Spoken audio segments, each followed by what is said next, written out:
Hai semuanya, balik lagi sama gue TJ. Jadi sekarang gue masih di Makassar. Dan hari ini gue mau jalan-jalan ke satu tempat yang terkenal banget dan jadi salah satu uh, tempat yang bisa kalian kunjungi kalau misalnya kalian lagi jalan-jalan ke Makassar. Dan hari ini gue lagi di Fort Rotterdam.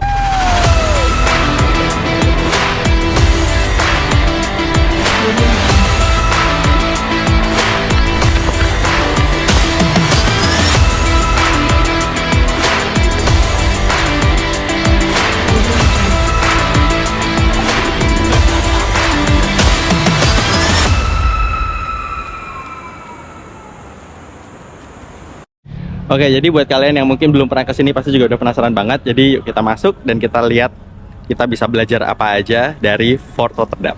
Oke, let's go!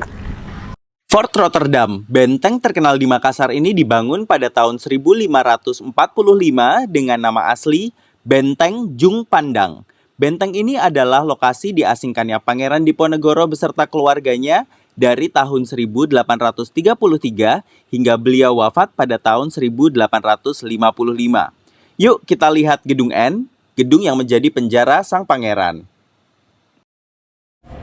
Jadi ini namanya Gedung N, ini tempat tahanan dan katanya Pangeran Diponegoro dulu ditahan di sini. Hanya saja karena Nah, ini adalah sel awal Pangeran Diponegoro saat pertama tiba di Fort Rotterdam.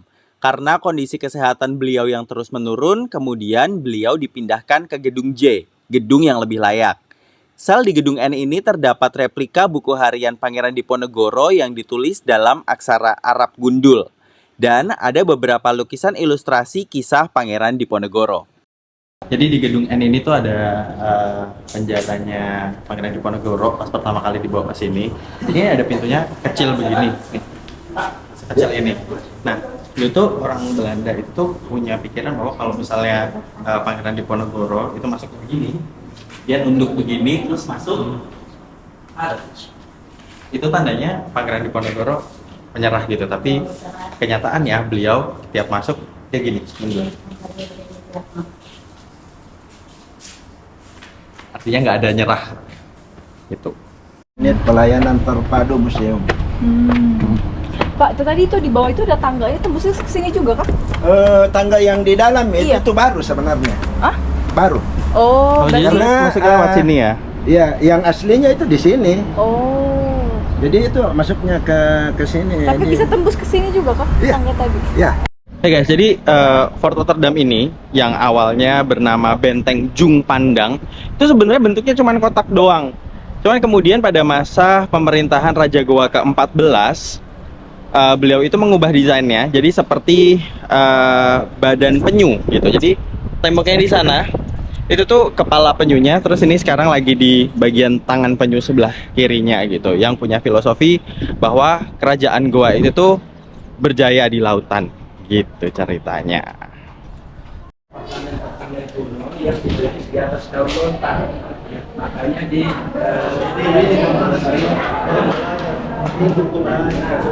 siksa di sini Berapa tadi Pak, berapa orang? 90. Jadi di ruangan ini dulu jadi tempat tahanan ini ya, pesuruh-pesuruh orang-orang Goa itu yang ditangkap Iya. Belanda. Yang ditangkap Satu Belanda. ruangan ini bisa 90 orang dan dikasih makannya tuh dari lubang ini sejauh 4 meter nih ke atas. Iya, 4 Jadi meter. berserakan tuh kan di sini dan dikasih makannya 25 hari sekali biar cepat nyerah. Kalau nggak dibunuh ya Pak. Oh, iya. Nah ini lubang yang 4 meter tadi. Jadi ini buat ngasih makannya barbar banget. Wah. Bawah. Lempar makanannya. Tidak dilempar makanannya ke bawah itu.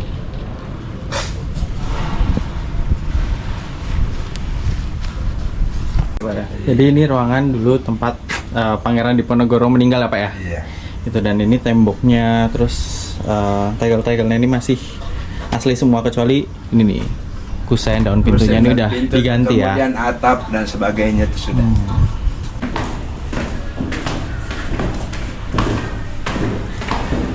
Nah, jadi Fort Rotterdam itu ini sebenarnya pintu aslinya. Terus ini kanan kiri ini dulu tempat penerangan. Sebenarnya tempatnya agak tinggi ya Pak ya. Iya. Cuman ini lantainya udah agak dinaikin karena sebenarnya kalau di aslinya itu tuh dia udah di bawah permukaan laut ya Pak ya, karena di seberang sana tuh laut.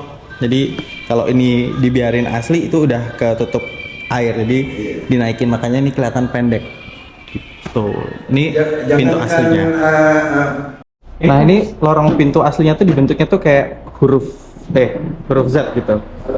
Jadi kalau misalnya diserang dari sana, bisa sembunyi di sini nih tentaranya gitu. Jadi Awalnya dinding di sini itu ditutup setengah saja, tetapi karena banyak juga orang-orang yang nakal-nakal dari sebelah, apalagi kalau dikejar sama polisi itu biasanya lari masuk ke sini. Nah ini. Nah guys, ini ada satu gedung, ini gedung I. Gedung I ini adalah satu-satunya gedung yang bukan dibuat oleh Belanda. Nah kalau yang gedung M tadi, itu dibuat oleh Belanda, tapi yang disuruh membangun adalah orang Portugis, ralat ya. Jadi makanya desainnya berbeda.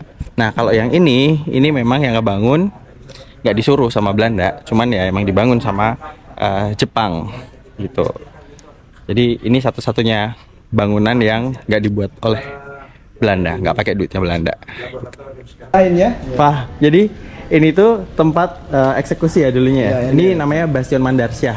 ya, Namanya Bastion Mandarsyah karena dulu Raja Ternate. Ternate ya. Dulu ditempatkan Raja sini Ternate abad Sultan ke-17 itu, Mandarsyah. namanya Sultan Mandarsyah. Dan kata Pak Alfa kalau habis maghrib kenapa Pak? Itu ya sedikit agak angker. Jadi kalau mau dengar jeritan-jeritan, dengar itu, datang saja di sini, duduk Sini ya. aja, iya. Duduk-duduk ya. Ngopi-ngopi di situ, Nanti ditemenin ya. iya. Tapi jangan heran kalau taruh kopinya begitu, terus kopinya pindah sendiri. Iya. Atau kopinya habis. Kopinya nggak habis. Rasanya nggak ada ya Pak? Ya? Rasanya hilang. Iya. Lalu kopinya biasanya pindah sendiri. Jadi usil ya yang ada di situ. Iya. Kalau Jadi di pojok-pojok benteng ini kayak ini Bastion Mandarsyah, di sana tadi ada Bastion Bacan.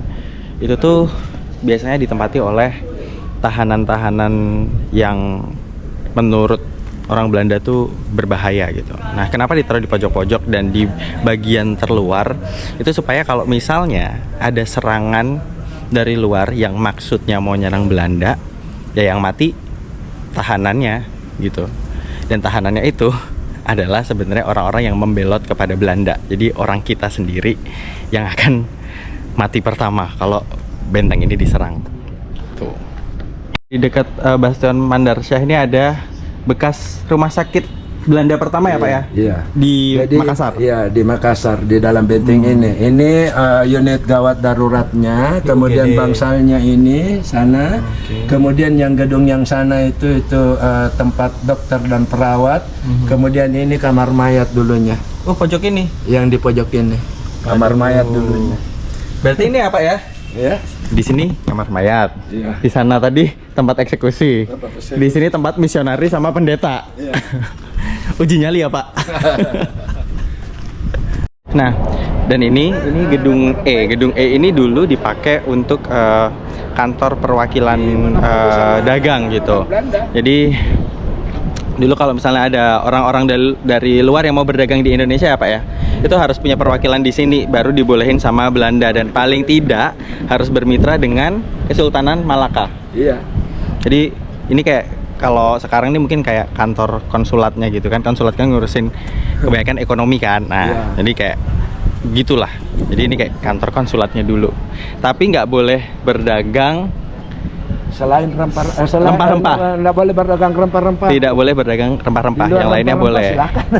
Jadi emang di monopoli sama Belanda. Nah, di tengah-tengah Fort Rotterdam ini ada satu bangunan ini yang ada di tengah. Ini tuh gereja gitu. Nah, terus tadi pendetanya tuh tinggalnya di jalan yang di situ tuh, di samping yang kantor konsulat itu tadi. Jadi masuk ke sana, terus belok ke kanan. Nah, kalau lurus tadi yang kamar mayat, yang kanannya lagi itu tempat eksekusi. Nah, ini tengah-tengah gereja. Nah, dulu katanya di sini tuh banyak banget tanaman, dan yang paling banyak tanaman di sini tuh pohon pandan. Nah, itu di sana ada pohon pandan tuh di situ. Nah, katanya dulu di tengah sini banyak banget pohon pandannya. Nah, ini selama jalan-jalan di Benteng Rotterdam ditemenin sama Pak Alfred. Alfred, Pak iya. Alfred nih dari Toraja. Iya. Dari Toraja. Nah, tadi dikasih tahu juga sama Pak Alfred kalau ternyata sebenarnya benteng ini itu namanya awalnya bukan Fort Rotterdam ya Pak ya. Iya, Namanya bukan. adalah Namanya Benteng Jung Jung Pandang. Pandang yang dibangun tahun 1545. 1545. Terus kemudian, Kemudian diambil alih. dianeksasi atau diambil alih oleh Belanda tepatnya 18 November 1667. Dan kemudian awalnya itu tuh bentuknya kotak ya Pak ya. Ya, awalnya Terus bentuknya kotak, tetapi pada pemerintahan Raja Goa ke-14 sekitar tahun 1635 lalu bentuk benteng ini itu dirubah bentuknya menjadi seperti hewan penyu. hewan penyu. Itu adalah lambang dari kejayaan kerajaan Goa yang berjaya di darat dan juga berjaya di laut. Begitu. Jadi kalau ke Makassar bisa main-main ke Fort Rotterdam ya Pak Fort ya. Rotterdam. Dan tadi tiket masuknya berapa ya Pak tadi ya? Kalau untuk masuk ke area benteng itu tidak ada pungutan. Oh, tidak ada pungutan, cuma registrasi Ya, aja ya tadi cuma ya. registrasi aja. Tuh. Hanya saja kalau mau ya ngasih ala kadarnya saja, sukarela. Sukarela. Tetapi ketika masuk ke museum barulah kemudian dikenakan retribusi. Retribusi berapa Pak tadi di sana? Untuk orang dewasa SMA dan orang dewasa itu 5.000, SMP sampai TK itu 3.000. Oh, jadi terjangkau ya, Ya. gitu. Dan kalau misalnya mau jalan-jalan di Fort Rotterdam, terus ditemenin pemandu seperti Pak Alfred, itu juga bisa. Jadi nanti tinggal bilang aja di depan ya Pak ya. Nanti ditemenin muter-muter. Jadi nggak cuman lihat-lihat foto-foto, tapi juga bisa belajar sejarahnya tuh seperti apa dan masing-masing bangunannya itu tuh fungsinya buat apa gitu ya Pak. Makasih ya Pak Alfred. Mari, terima kasih. Terima kasih.